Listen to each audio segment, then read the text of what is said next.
Stille, meine Damen und Herren, dies ist Tibet This Week, eine wöchentliche Nachrichtenausgabe über Tibet, seine Heiligkeit, den Dalai Lama und die tibetische Zentralverwaltung.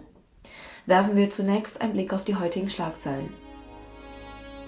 Seine Heiligkeit, der Dalai Lama, kondoliert zum Tod des ehemaligen tschechischen Außenministers Karel Schwarzenberg. Seine Heiligkeit, der Dalai Lama, begrüßt die Delegation des Sotoshu Zen-Buddhismus aus Japan. Das Parlamentssekretariat kündigt an, die 6. Sitzung des 17. tibetischen Exilparlaments wieder einzuberufen. Sejong Bema Tshering reist von Dharamsala zum Internationalen Sicherheitsforum in Halifax. Sejong Bema Tshering unterrichtet seine Heiligkeit den Dalai Lama über die letzten offiziellen Termine. Inakzeptabel, so CTA-Sprecher über Chinas neues Weißbuch zu Tibet. Delegation des Human Rights Network for Tibet, Taiwan and Hong Kong Outlanders besucht das tibetische Parlament im Exil. DIR Galunosin Dema beginnt mit offiziellen Auftritten in Australien. VTech hält Strategiesitzungen und Schulungen in Indien ab. Repräsentant Dr. Seong Gyalpo Arya schließt Besuch in Südkorea ab. Tibet-Museum nimmt an der Konferenz der Federation of International Human Rights Museum Asia Pacific teil. 5. Janjagaran Cycle Yatra für Tibet beginnt in Kolkata, Westbengalen.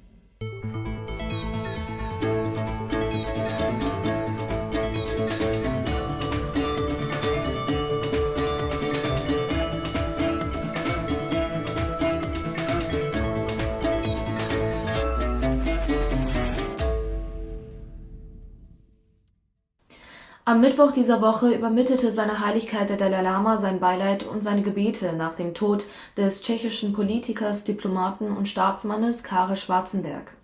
In dem Brief erinnerte seine Heiligkeit an einen seiner Besuche in Prag, als der verstorbene Diplomat tschechischer Außenminister war, und sagte, es sei ein Privileg gewesen, ihn in seinem Flugzeug nach Brüssel zu begleiten. Seine Heiligkeit betrachtete ihn als einen engen Verbündeten und ist ihm weiterhin dankbar für seine unerschütterliche Freundschaft und Unterstützung.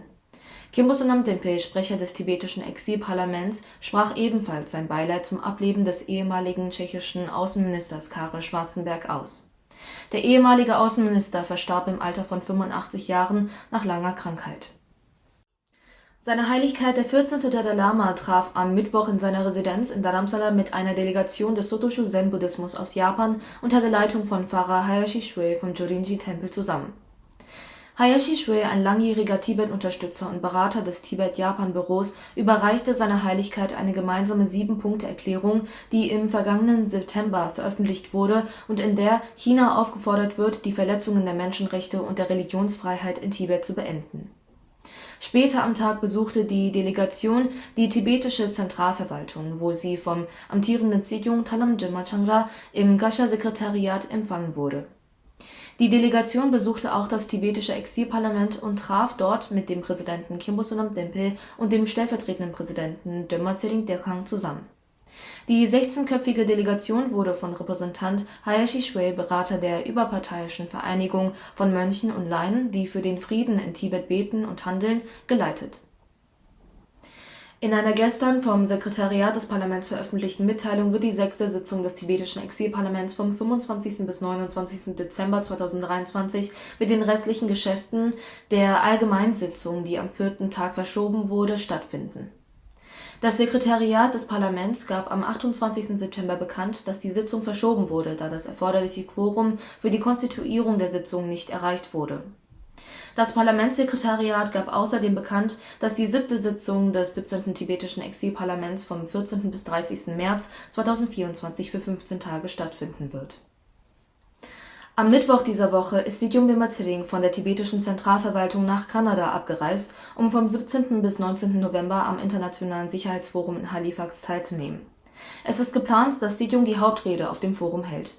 Im Anschluss an Halifax ist ein 4-tägiger Besuch in Ottawa geplant, bei dem Sejong auch eine öffentliche Ansprache an die tibetische Gemeinschaft in Ottawa halten wird. Danach ist ein Kurzbesuch in Minnesota, Barcelona, Wien und Paris geplant. Sejong wird am 3. Dezember nach Delhi zurückkehren. Am Montag dieser Woche bat Sejong Bema Tshering von der tibetischen Zentralverwaltung um eine Audienz bei seiner Heiligkeit dem Dalai Lama. In einem Gespräch mit Tibet TV nach der Audienz erwähnte Sejong, dass seine Heiligkeit der Dalai Lama hofft, dass viele Menschen in Indien während des für Dezember dieses Jahres geplanten Besuchs seiner Heiligkeit in Bodh Gaya, Bihar, besuchen werden. Sejong sagte, er habe seine Heiligkeit den Dalai Lama über die Aktivitäten des Gascha informiert, einschließlich seines jüngsten Besuchs in Lateinamerika und den Vereinigten Staaten. Sejong sagte, dass seine Heiligkeit dem Dalai Lama auch das Protokoll des kürzlich abgeschlossenen Treffens des Ständigen Strategieausschusses vorgelegt wurde.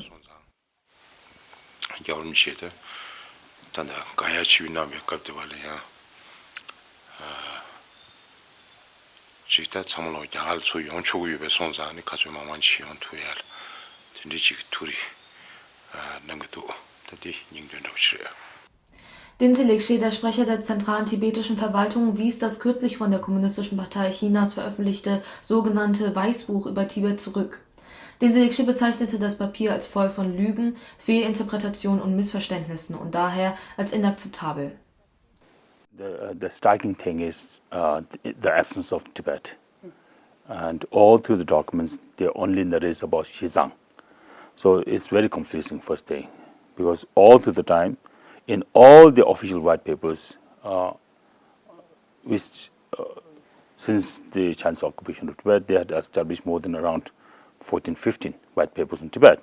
But this is the only white paper which they talked about Xizang, not Tibet. So this is one thing which is very striking in a way, and it is also very politically right, which in a way try to de-associate Tibet from the memories of the Tibetan people and from the international communities, and try to come up with a new narrative of their authority and their the submissive of Tibet into the Chinese communist regime. So this, however, is in fact from the CTA's point of view, I think the Xizang itself is not acceptable, first thing. Xizang, they are only talking about so-called Tao region, but we in the central administration, we talk about the aspirations of Tibetan people all over China, right? So therefore, when we look at the glance, it consists of lots of misinterpretations, misconceptions, and lies. Die chinesische Regierung hat am vergangenen Freitag ein weiteres sogenanntes Weißbuch zu Tibet mit dem Titel Die Politik der KP China zur Verwaltung von Xizang in der neuen Ära, Ansatz und Errungenschaften. Am Dienstag dieser Woche besuchte eine Delegation bestehend aus 5 Vertretern des Human Rights Network for Tibet, Taiwan and Hong Kong Outlanders das tibetische Exilparlament. Die Delegation besteht aus Wu Haojian, Dashi Tsering, Lin Xinye, Sky Fung und Tsai Ming-shi, traf sich mit Parlamentspräsident Khenpo Sonam-Denpe und dem stellvertretenden Parlamentspräsidenten Döma Tsering-Deka. Bei der Begrüßung der Gäste sprach der Sprecher über die Ähnlichkeit der Situation der Tibeter und der Taiwaner in politischer und religiöser Hinsicht und informierte sie über das Treffen zwischen den Vertretern der Tibeter, Uiguren, Hongkonger, Taiwaner und der Inneren Mongolei, das am Rande der 8. Weltparlamentarierkonferenz zu Tibet in Washington D.C. stattfand.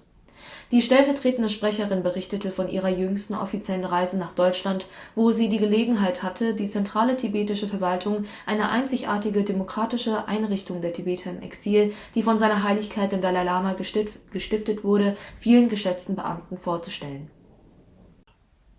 Galino Sindema von der Abteilung für Information und internationale Beziehungen der tibetischen Zentralverwaltung hat diese Woche ihren offiziellen Besuch in Australien und Neuseeland angetreten. Am Donnerstag dieser Woche begrüßte die australische Senatorin Janet Rice Galino Sindema in Australien. Today, the Australian All-Party Parliamentary Group on Tibet had the honour of meeting Callan Northern Dolma. Callan Dolma is the Minister for the Department of Information and International Relations in the Central Tibetan Administration, which is the Tibetan Parliament in exile, which runs as a democratic government for Tibetans in exile all around the world. And I want to thank Northern for coming to Australia and for speaking with us about the existential threat that Tibet faces under China's occupation. Bei einer Veranstaltung der australischen parteiübergreifenden Parlamentarischen Gruppe für Tibet im Parlamentsgebäude in Canberra sprach Galino Sindema im Rahmen des Tibet Briefing. Galino Sindema traf den Schattenaußenminister Australiens, Senator Simon Birmingham, und informierte ihn in einer einstündigen Diskussion über Tibet. Galino Sindema traf sich mit Peter Khalil MP, dem Vorsitzenden des Parlamentarischen Ausschusses für Nachrichtendienste und Sicherheit in Australien, und führte eine interaktive Diskussion über Tibet. Galön traf auch mit den Experten des Lowy Instituts und Reverend Bill Cruz in der Reverend Bill Cruz Foundation in Ashfield, Sydney, zusammen. In Canberra traf Galön mit den ehemaligen Vertretern und Vorstandsmitgliedern der Canberra Tibetan Community Association zusammen. Galön wurde begleitet von DIRR-Sekretär Galma Chewing, Repräsentant Galma Singhi vom Office of Tibet Australia, OOT-Sekretär Hawang Gyabo, DIRR-Mitarbeiter Zeding Jama, OOT-Verbindungsbeamter für China Dao Sangmo, Dr. Zoe, Executive Officer und Mitarbeiter Sonam vom Australia Tibet Council. Galön Nosin Duma leitet heute das Tibet Advocacy Strategic Meeting der Voluntary Tibet Advocacy Group VTAG und wird anschließend nach Wellington reisen, um auf dem Asia Pacific Security Innovation Forum Annual Summit zu sprechen. Während ihres einwöchigen Besuchs in Australien und Neuseeland vom 14. bis 21. November wird Galön Nosin Duma die Aufmerksamkeit auf die Prioritäten und Anliegen lenken, mit denen das tibetische Volk derzeit konfrontiert ist.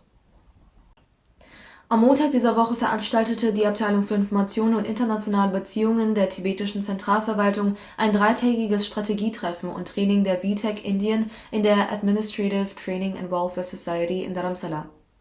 Der ehrenwerte Galön Tisurvin Samdong Rinpoche und der Tibet-Unterstützer Sri Kishan Kapoor, Mitglied der Lok Sabha, nahmen als Hauptgäste an der Eröffnungssitzung des Treffens und der Schulung teil, zusammen mit dem zusätzlichen Sekretär Denzil Lekshe, offizieller Sprecher der zentralen tibetischen Verwaltung, und dem Chief Representative Officer von Shimla, Tseon Phunso. Der ehemalige Galön Dipa der tibetischen Exilverwaltung sagte, Wahrheit und Gewaltlosigkeit seien die beiden grundlegenden Komponenten einer friedlichen Lösung der Tibet-Frage. Am ersten Strategie- und Trainingstreffen der VTAG Indien nahmen 33 in Indien ansässige VTAG-Mitglieder und Vermittler aus der Tibet Advocacy Section des DIRR teil.